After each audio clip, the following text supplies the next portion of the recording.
أدام الله علي هذا الصوت. شكرا لك يا زوجتي. أين تلك الفتاة الجميلة التي تقوم بغزل الخيوط طوال النهار؟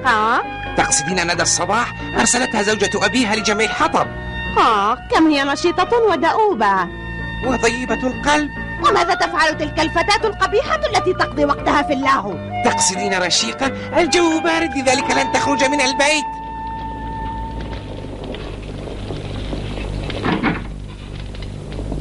آسفة على إزعاجك يا رشيقة، ولكن ما رأيك بأن تحضري بعض الماء؟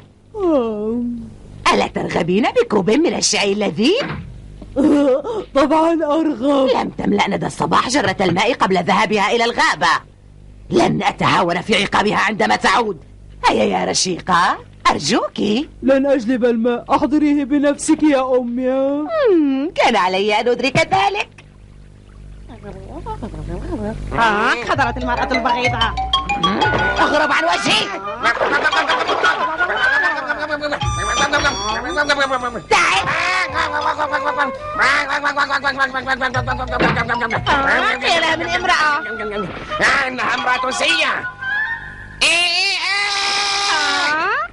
أتساءل كيف تنجب امرأة شريرة فتاة طيبة ومجتهدة مثل ندى الصباح؟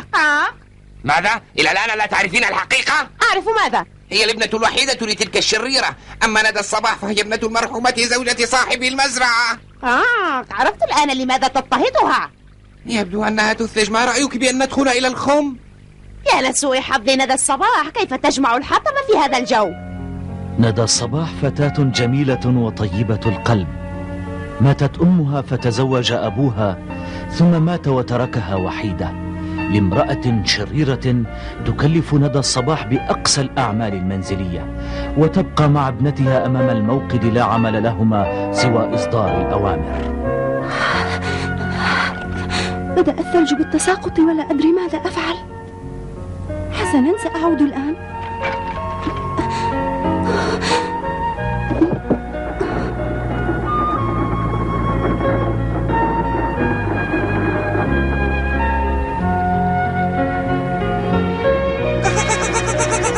ألقنا عليك. شكرا لك. هيا ادخلوا الخمة قبل أن تبرد. انتظرتك لكي أحييك.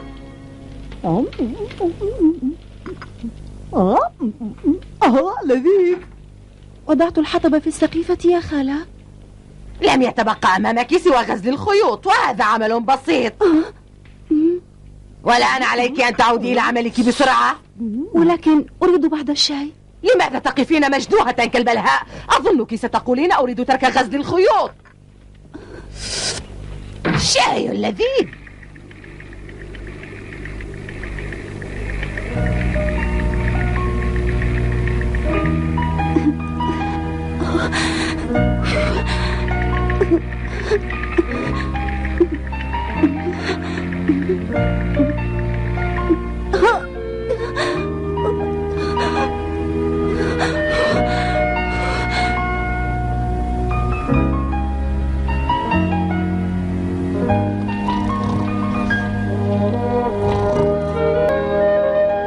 رشيقة، ما بك؟ برأيك هل تعمل ندى الصباح بجد أم ماذا؟ وكيف لي أن أعرف يا أمي؟ ما رأيك أن تذهبي وتراقبيها؟ لماذا أقوم بهذا العمل الصعب؟ الجو بارد. قسوت عليك كثيرا، سأقوم أنا بذلك. تستخدم الغزالة يديها في تمسيد الخيوط، وهذا العمل يؤدي إلى تقرح الأصابع وتشققها، وخاصة إذا كان الجو باردا.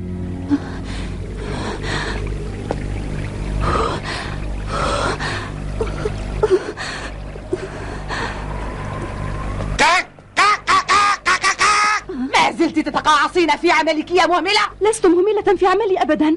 لست مهملة. ما رأيك إذن بعملك وأنت تتأملين محاسن يديك؟ أصابعي تؤلمني من الغزل. الآن فهمت. تقصدين أنك لا تريدين متابعة العمل؟ ليس صحيحا، فأصابعي تؤلمني فعلا. كفي عن التثمر والشكوى. انظري إلى هذا، ما رأيك به؟ إلى الآن لم تنجزي إلا القليل، والآن عودي إلى عملك حالا. هيا.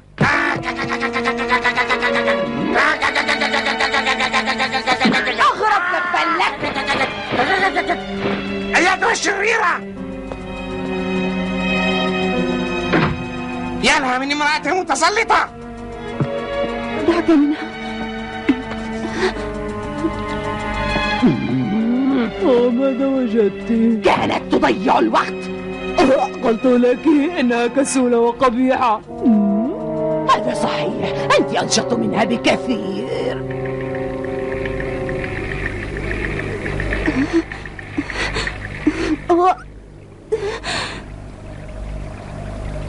لقد سقطت قطرة دم على بكرة الخيوط، يجب أن أنظفها بسرعة. يدي!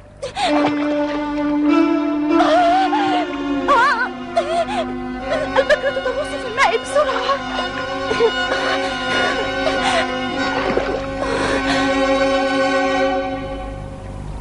غاصت حتى قاع البئر.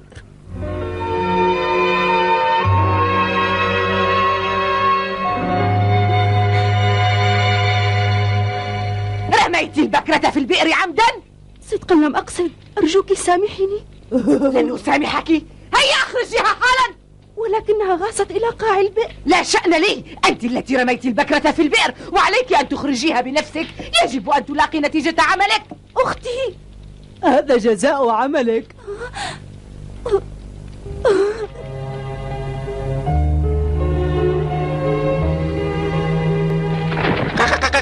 ماذا حدث يا ندى الصباح؟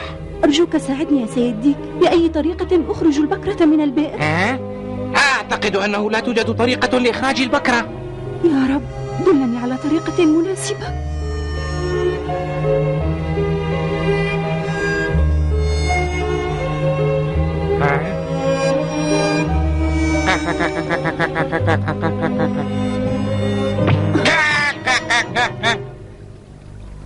سأغطس لإحضار البكرة.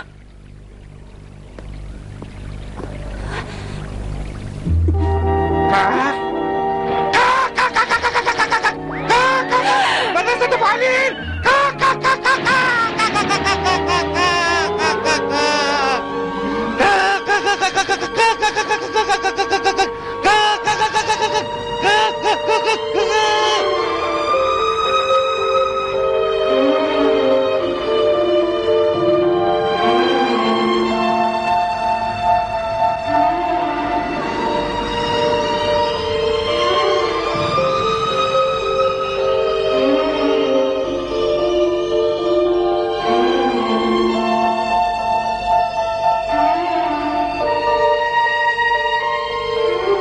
إلهي، إلى أين أمضي؟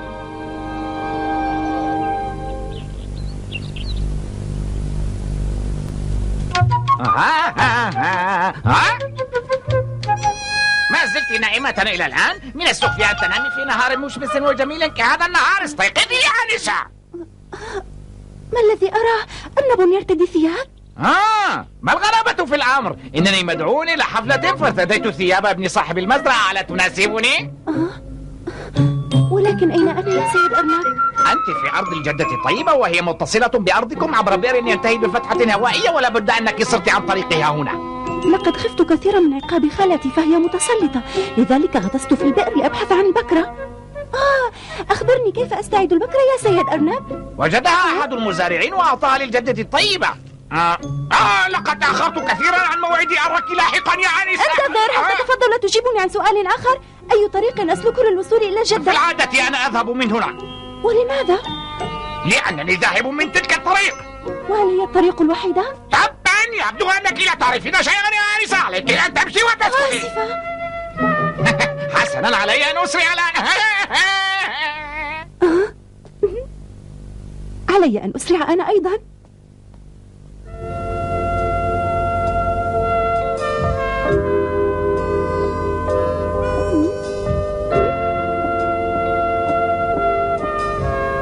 يا إلهي، ما أجمل هذه الطبيعة.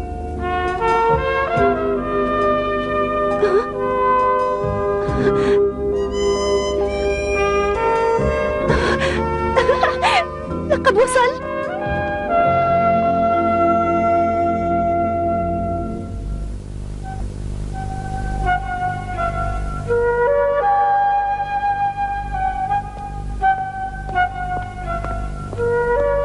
أيتها الجدة،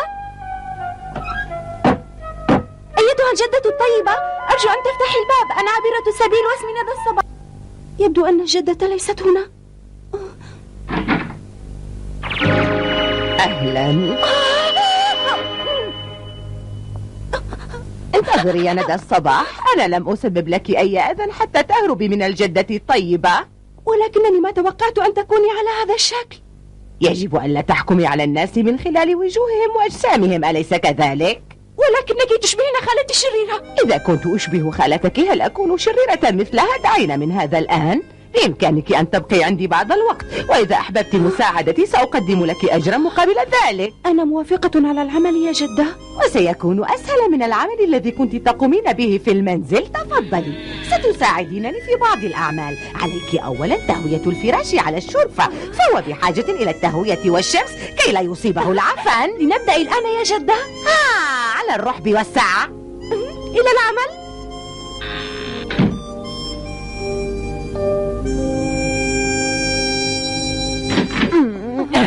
عليك تهوية الفراش في هذا المكان. مفهوم. أتني بالنظافة يا ندى الصباح.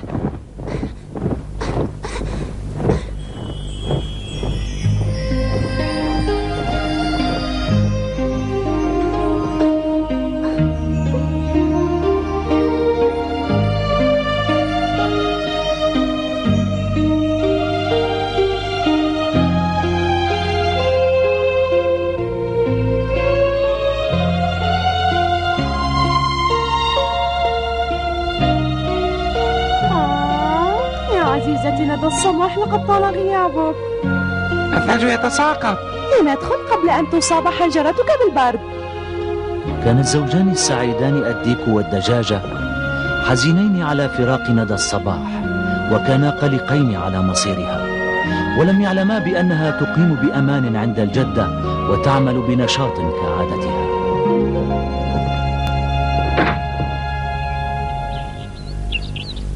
أخبريني يا ندى الصباح، هل أنت سعيدة بعملك عند الجدة؟ أجل، ولكن السعادة لا تبدو على هذا الوجه الحزين. السعادة الحقيقية هي أن أكون بين أهلي وأصدقائي. أنت محقة، لا شيء يغني عنهم.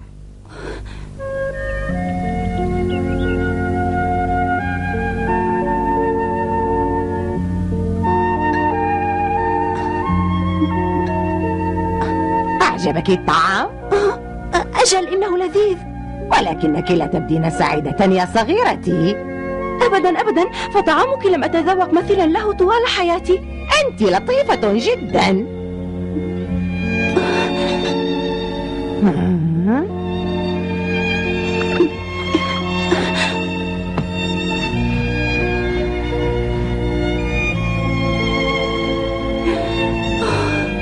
عندما جاءت ندى الصباح إلى منزل الجدة عملت بجد وإخلاص، وكانت حياتها حياة هادئة، ولكن بمرور الأيام بدأت تحل في قلبها غيوم من الحزن.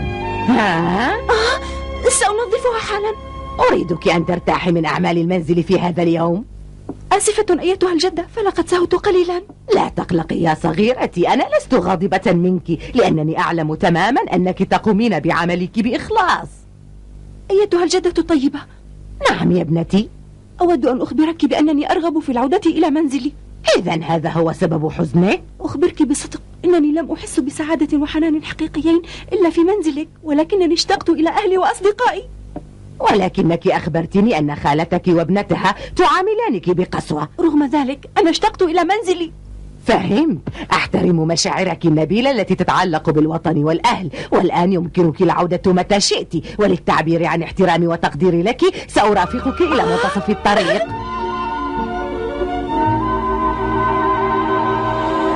هذه هي البوابة التي تفصل بين مدينتين، ولقد أوصلتك كما وعدتك. خذي هذه، إنها لك يا ندى الصباح. إنها بكرتي. شكرا لك أيتها الجدة. والآن قفي تحت القوس ثم افردي مئزرك. سأقدم لك تذكارا صغيرا.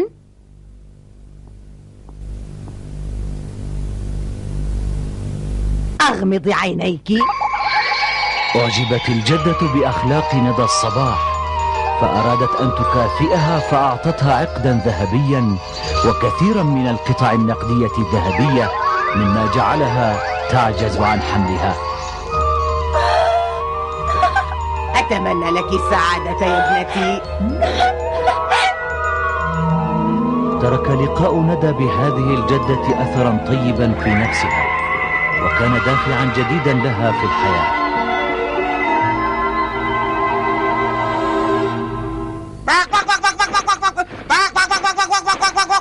لقد عادت جميلتنا، عادت ندى الصباح. لماذا كل هذا الضجيج يديك الشوب؟ ها؟ يا إلهي، عادت ندى الصباح؟ رشيقة تعالي وانظري. عادت ندى الصباح؟ ماذا نفعل بهذه النقود الذهبية؟ وحصلنا على عقد ذهبي. يا خالتي، أعدت البكرة. انسي الآن أمر البكرة التافهة، وأخبرنا كيف سنحصل على قطع مثل هذه القطع. وكيف سنحصل على عقد؟ لقد أهدتني إياهم جدتي الطيبة. رشيقة، يجب أن تذهبي إلى منزل الجدة الطيبة لتحضري ذهبا أكثر. لا أريد ذلك. ألا تحبين الذهب يا ابنتي؟ أعلم أنك ترغبين بعقد ذهبي. نعم، أرغب بذلك. حقا؟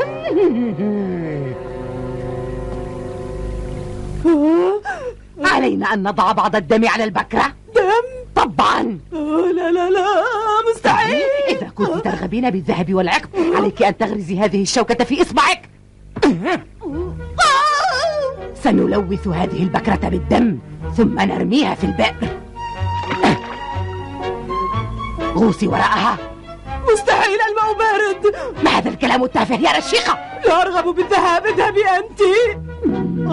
لا تخافي، ففي وسط البئر نفق مؤد إلى فتحة هواء، سرعان ما تصلين. هيا هيا غوصي يا بليدة.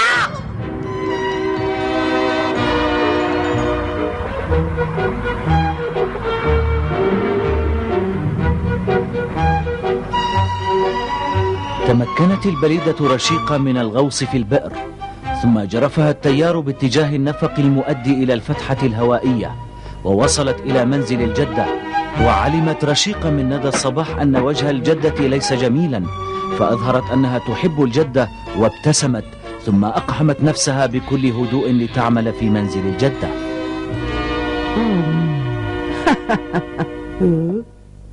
ما المطلوب مني يا جدتي؟ ابدأي بتنظيف غرفة النوم.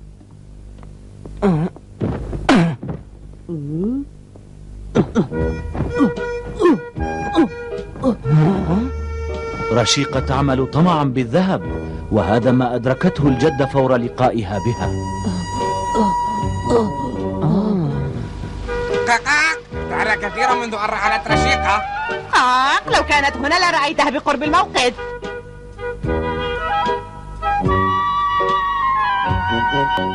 كم تختلف هذه الفتاة البليدة عن ندى الصباح النشيطة. لا أعتقد أنهما أختان.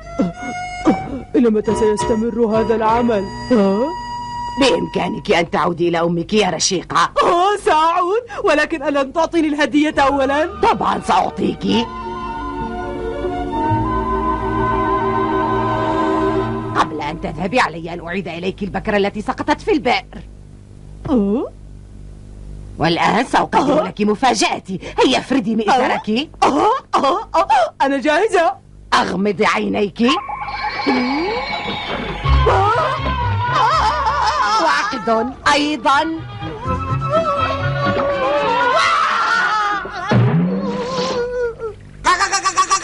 عادت المتسخة رشيقة. عادت المتسخة رشيقة.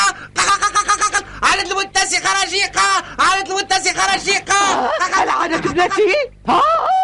رشيقة، من أين أتيت بهذه القذارة؟ من الجدة. أين النقود؟ أين العقد؟ انقذيني يا أمي. تشجعي يا ابنتي.